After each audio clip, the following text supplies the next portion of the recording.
Hello friends, good afternoon. কেমন আছো তোমরা সবাই? আশা করছি সবাই খুব ভালো আছো, সুস্থ আছো। আমিও খুব ভালো আছি। চলে এসেছি নতুন আর একটা ভিডিও নিয়ে। লাস্ট আমি যে মিরর ক্লিনিং ব্লগ দিয়েছিলাম, সেখানে আমার এক সাবস্ক্রাইবার আমাকে রিকোয়েস্ট করেছিল যে সেম ড্রেসে একটা কুকিং ব্লগ করো। তো আমি আজকে দেখো সেই ড্রেসেই এসেছি। জাস্ট আমার ব্লাউজটার কালার চেঞ্জ হয়েছে, সেম কাটিং ব্লাউজ, একদম পুরো ডিপটো সেম, খালি কালারটা আলাদা। ওইটা পরিনি কারণ ওই দিনকে যখন মিরর ক্লিন করছিলাম প্রচন্ড ঘেমে গিয়েছিলাম, আর যখন ঘাম হয় না তখন সেই ঘামের জামা কাপড় আমি আর রেখে দিই না। মেনলি হয় ক্লিনিং এর কোনো কাজ করি যখন আমি, সেই ড্রেসটা, সেটা শাড়ি হোক বা যাই হোক, সেটা আমি ওয়াশ করে দিই, কেচে দিই বা ধুয়ে দিই। তো শাড়িটা ধুয়েছিলাম, শুকনো হয়ে গেছে, ব্লাউজটা ধোয়াই হয়নি। ওটা আলাদা করে ধোবো বলে ওটা রাখাই রয়েছে, ধোয়া হয়নি। সো আমার কাছে যেহেতু একদম সেম একটা ব্লাউজ রয়েছে, ওটা ছিল একটা হালকা কি কালার বলবো, ওটা কি কালার ছিল, কালার ঠিক বুঝতে পারছি না। তোমরা যদি কেউ ওই কালারটার নাম জেনে থাকো আমাকে জানিও।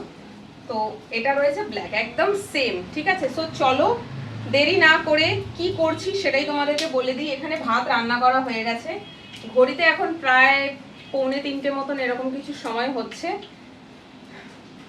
আজকে ভিডিও বানাচ্ছিলাম একটা স্কিন কেয়ার ব্লগ, সেটা হয়তো তোমরা জানি না, হয়তো এর আগেই আপলোড করবো, দেখে নিয়েছো বা দেখে নেবে।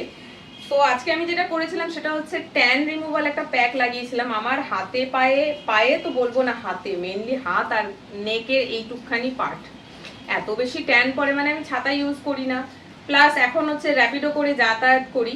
তো র্যাপিডো তো ছাতাই আসে, মানে ছাতা ইউজ করা যায় না, একটু কভার করা দরকার, যেটা আমি করি না। আমি এরকম সেই কভার, হাতগুলো কভার করার জন্য পাওয়া যায় না, হোয়াইট কালারের বা ব্ল্যাক কালারের কিনেছি, ব্যাগেই পড়ে আছে, ওটা ইউজ করার কথা আমার মনেই থাকে না। সো প্রচন্ড ট্যান পড়েছে, আমি ট্যানটা রিমুভ করেছি কিন্তু পুরোটা যায়নি। দেখো এখনো এই যে হোয়াইট পার্টটা দেখা যাচ্ছে, পুরোটা যায়নি, বিকজ যে প্যাকটা আমি ইউজ করি সেটা খুবই ভালো প্যাক, একদম নিঃসন্দেহে। কিন্তু তোমার শরীরে যদি প্রচন্ড পরিমাণে ট্যান পড়ে থাকে তাহলে কিন্তু সেটা একবার ইউজে যাবে না। হালকা ট্যান হলে একবার ইউজে অনেকটা চলে যায়। আমার এত ট্যান পড়েছে, আমি প্রায় 1.5-2 মাসের উপর হবে ট্যান রিমুভ করিনি। তো প্রচন্ড ট্যান পড়েছে, যেটা পুরোটা একবারে গেল না, অনেকটা হালকা হয়েছে তবে যায়নি, এখনো সেটা ভিজিবল, দুটো সিমিলার হয়নি। সো ওই ব্লগটাই শেষ করলাম আজকে। ওটা করতে গিয়ে অনেকটা সময় চলে গেল, কারণ ওই ব্লগটা শেষ করার পরে আমি 20 মিনিট মতন প্রায় বসেছিলাম, তারপরে গেলাম স্নান করলাম, এতে অনেকটা সময় গেছে, তাই আমার খেতে আজকে অনেকটা দেরি হয়ে যাবে। তো আমি আজকে কি রান্না করব বলে দিই তোমাদেরকে। এখানে এখানে ভাত করা হয়ে গেছে, আর কিছু রান্না করার মতন সময় নেই, অনেক বেলা হয়েছে, আর আজকে ঘরে সেরকম কিছু নেই, ছিল শুধু কাঁচা মাছ ফ্রিজে রাখা। এই দেখো এখানে টোটাল 5 পিস মতন মাছ রয়েছে, যেটাকে আমি ম্যারিনেট করে রেখেছি, প্রায় 10 মিনিট হয়ে গেছে। কিভাবে ম্যারিনেট করেছি সেটাই আজকে তোমাদেরকে বলছি। মাছগুলো ফ্রিজ থেকে বের করে নর্মাল করলাম, একটু জল জল মতন ছিল, জলটা চিপে আলাদা করলাম। এবার এর মধ্যে একটু নুন, একটু হলুদ, একটু গুঁড়ো লঙ্কা আর একটু পাতি লেবুর রস চিপে দিয়েছি, দিয়ে এটাকে ভালো করে মাখিয়ে ম্যারিনেট করে রেখে দিয়েছি। এখন এই মাছ ভাজা দিয়েই ভাত খাবো। হ্যাঁ, শুধু মাছ ভাজা দিয়েই ভাত খাবো। অনেকে বলবে মাছ ভাজা দিয়ে কি করে ভাত খাও, গলায় আটকে যায় না শুকনো শুকনো? আমি বলি না, আমার মাছ ভাজা দিয়ে ভাত ভালোই লাগে খেতে। অনেকে বলে শুকিয়ে যায়, মানে শুকনো শুকনো লাগে, তো অনেকে ডাল নেয়, তো ডাল নিলে মাছ ভাজার ভাতের সেই স্বাদটা পাওয়া যায় না, তাই জন্য আমি শুধু মাছ ভাজা দিয়েই ভাত খাবো। তো ম্যারিনেটটা এই মাছ কি করে করেছি সেটা তোমাদেরকে বলে দিলাম। ম্যারিনেট করেছি একটু নুন, একটু হলুদ, একটু গুঁড়ো লঙ্কা আর একটু পাতি লেবুর রস। বাড়িতে আদা রসুনের পেস্ট ছিল না, যদি থাকতো তো আমি এই ম্যারিনেশনে একটু আদা রসুনের পেস্টও ইউজ করতাম, যেটা দিলে মাছ ভাজার স্বাদ আরো বেড়ে যায়। মানে শুধু মাছ ভাজা খেতে হলে এইভাবে মাছটাকে ভেজে দারুণ লাগবে। তো চলো আর বেশি দেরি না করে মাছটা আমি ভেজে নিই, আর সেটাই তোমাদেরকে দেখাবো। আমি এখানে কড়া তো চাপিয়ে দিয়েছি, চলো আমি তাহলে এবারে মাছগুলো ভেজে নিই। কড়াইতে তেল ছিল, এইখানে আমি তেল যা দিয়েছি, এর মধ্যে না আমি একদিনকে কি পনির পকোড়া করে খেয়েছিলাম, তারপরে তেলটা দিয়ে যে আমি কি করব বুঝতে পারছিলাম না। তো কড়ার মধ্যেই তেলটা রাখা ছিল, আজকে সেই তেলের মধ্যেই মাছটা ফ্রাই করব। তারপর এখানে যা বাকি তেল বাঁচবে সেটা আর রাখবো না, ফেলে দেবো। এমনিও বলে যে কোনো ফ্রাই করা জিনিস তুলে নেবার পর যে তেলটা বাঁচে না, সেই তেলে ডবল করে ফ্রাই করে খেতে বারণ করে, কারণ ওই তেলটা আমাদের শরীরের জন্য অনেক ক্ষতি করে। কিন্তু আমরা কি করি, মায়ায় পড়ে যাই, মায়ায় আমরা আমাদের হেলথের কথা ভাবি না, যেটা আমি নিজেও করছি। আমি পনির পকোড়া খেয়েছি করে তেলটা ফেলে দেওয়ার কথা, কিন্তু আমরা কেউই কিন্তু তেল ফেলি না, সেই তেল আমরা রেখে দিই। আমিও সেম কাজই করছি। তো যাই হোক, চলো, এই যে 5টা টোটাল মাছ রয়েছে, তেল অনেকক্ষণ গরম হয়ে গেছে, 5টা মাছ একসাথেই দিয়ে দিলাম।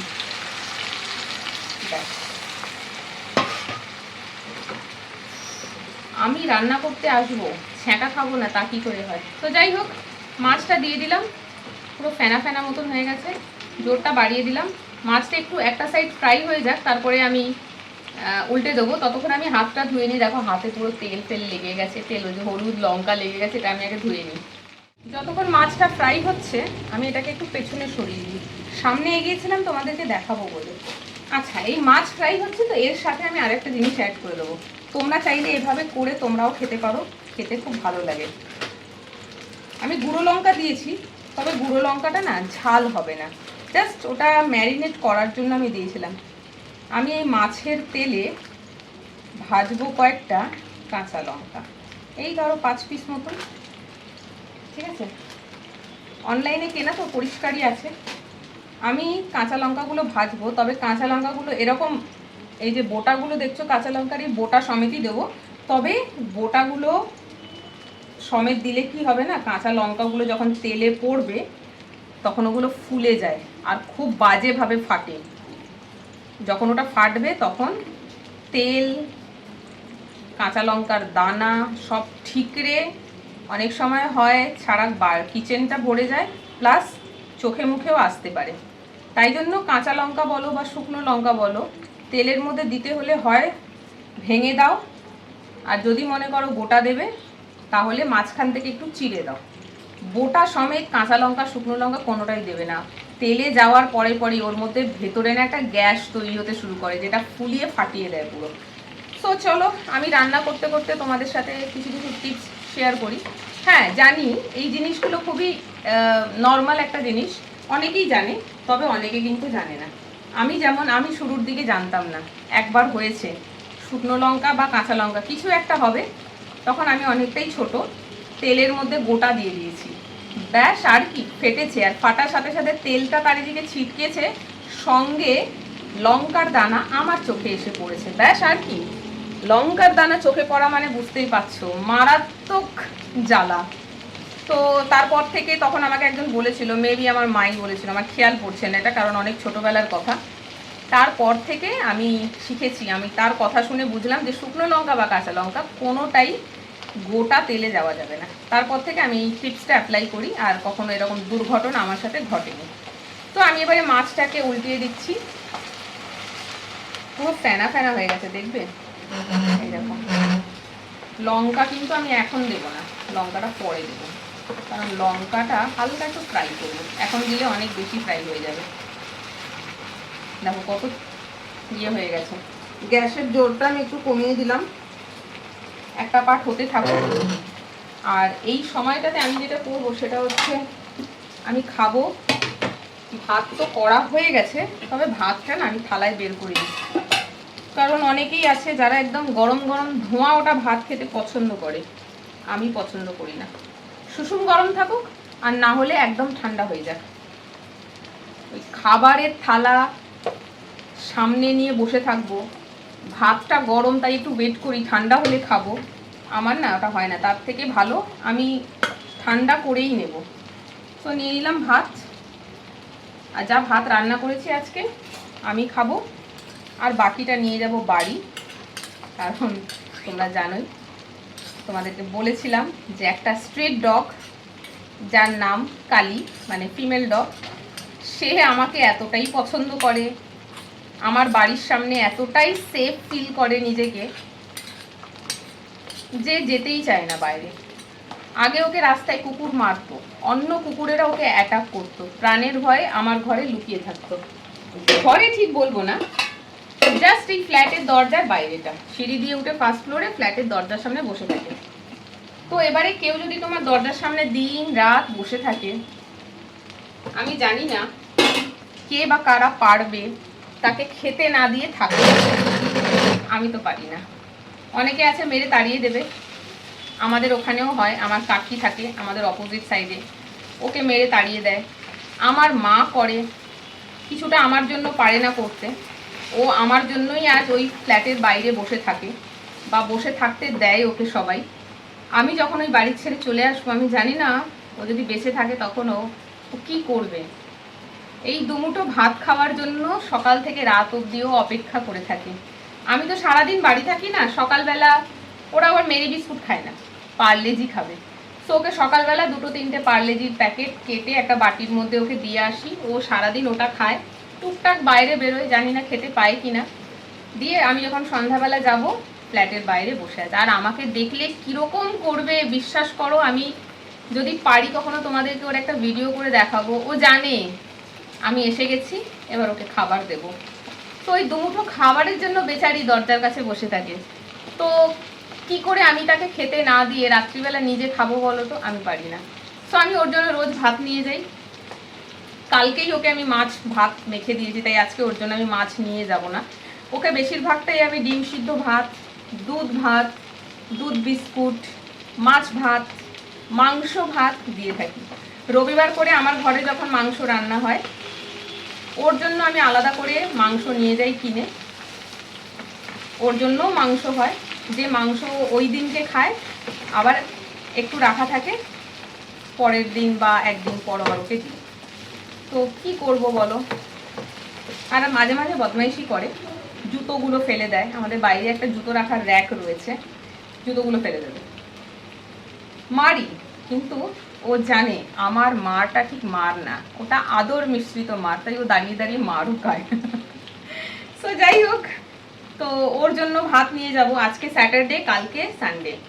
আজকে রাতে ভাত খাবে, আর প্লাস কালকে দুপুরে ভাত খাবে। রাতে তো আমি থাকবো না, রাতে দুধ বা বিস্কুট আমার ছেলেকে বলে আসি দিয়ে দিতে। দুধ বিস্কুট মেখে দিলে খাবেন না, শুধু দুধ দিতে হবে আলাদা বাটিতে, আর বিস্কুট আলাদা দাও, তাহলে খাবো। আচ্ছা, অনেক কুকুরকে দেখেছি দুধ রুটি খায়, বা পাউরুটি দুধের মধ্যে ভিজিয়ে দিলে খায়। তেনাকে আবার দুধ রুটি মেখে দিলে খায় না, বা দুধ পাউরুটি দিলে খায় না। আমি দিয়ে দেখেছি, পড়েছিল, খাইনি। ওই ওপরে যেটুখানি দুধ ভাসছে চেটে চেটে খেয়েছে, বাকিটা ওয়েস্ট, সকালবেলা আমি ফেলে দিলাম। তাই ওকে দুধ রুটি বা দুধ পাউরুটি কোনোটাই আমি দিই না। দুধ ভাত খায়, তাও তুমি যদি রোজ দুধ ভাত দিয়েছো খাবো না, তাই জন্য আমি ওকে ঘুরিয়ে ফিরিয়ে দিই। তো এই হলো আমাদের কালির গল্প। গল্প করতে করতে কিন্তু আমার মাছটাও ভাজা হয়ে গেছে। ব্যাস, চলো নামিয়ে নেব। আর এই মাছটা তুলবো কোথায় জানো? এই ভাতের মধ্যেই তুলবো। তাহলে কি হবে, মাছের মধ্যে যে তেলটা আছে সেই তেলটাই ভাতে চলে আসবে, মেখে খেতে দারুণ লাগে। আর এটা যদি ইলিশ মাছ হতো তাহলে তো কোনো কথাই না। আজকে বাজারে ইলিশ মাছের দাম করছিলাম, ছোট ছোট ইলিশ কত বললো? 1200। হ্যাঁ, 1200 টাকা। আরে পোষাবে না ভাই। 800 টাকা 700 টাকায় নামুক, তারপরে এখনো নাম, এখন বর্ষা ঠিক শুরুই তো হয়নি, তাই ইলিশের দামও কমেনি। তো আরেকটু দাম কমুক, তারপরে কিনবো। কারণ ওই ছোট ছোট ইলিশ 1200 টাকা দিয়ে একটা বা দুটো কিনে নিয়ে গিয়ে আমাদের পোষাবে নাকি। একবার খাই বছরে বা দুবার খাই, ভালো মতন করে খাই। কিছুটা ইলিশ মাছ হবে ভাজা, যেটা দিয়ে তেল বেরোবে, ভাজাও খাবো, মানে তেল দিয়ে ভাতটা মেখে মাছ ভাজা দিয়ে খেলাম। তার সাথে আরেকটা রান্না হবে, সেটা হচ্ছে কাঁচা ইলিশ, ভাপা ইলিশ যেটাকে বলে, কাঁচা মাছ ভাপা করে করে সেটা। তো এত কিছু করতে গেলে ইলিশ লাগবে বেশি, 1 কিলো মতন নিতেই হবে আমাকে। চলো, হয়ে গেছে মাছ ভাজা, আমি গ্যাসটা এবার বন্ধ করে দেবো। রয়েছে তো 5 পিস টোটাল মাছ, ছিটকাচ্ছে। কি করি, 5 পিস মাছ তো আমি খাবো না। আমি জানি না 5 পিস খাবো কিনা। 3 পিস মাছ ভাতের মধ্যে নেব, আর 2 পিস মাছ বাটিতে তুলে রাখবো। যদি লাগে নেব, নালে রেখে দেবো। নিচ্ছি, হ্যাঁ।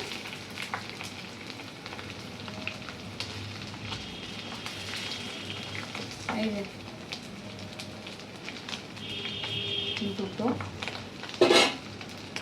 জোরটা কমিয়ে দিলাম, কাঁচা লঙ্কাগুলো দিয়ে দিলাম। ভয় নেই, ফাটবে না, কারণ যাতে না ফাটে তার ব্যবস্থা আমি করে দিয়েছি। এই যে উঠছেই না কিছুতে, এই যে নিলাম 3 পিস মাছ, আর এখানে যে 2 পিস মাছ রয়েছে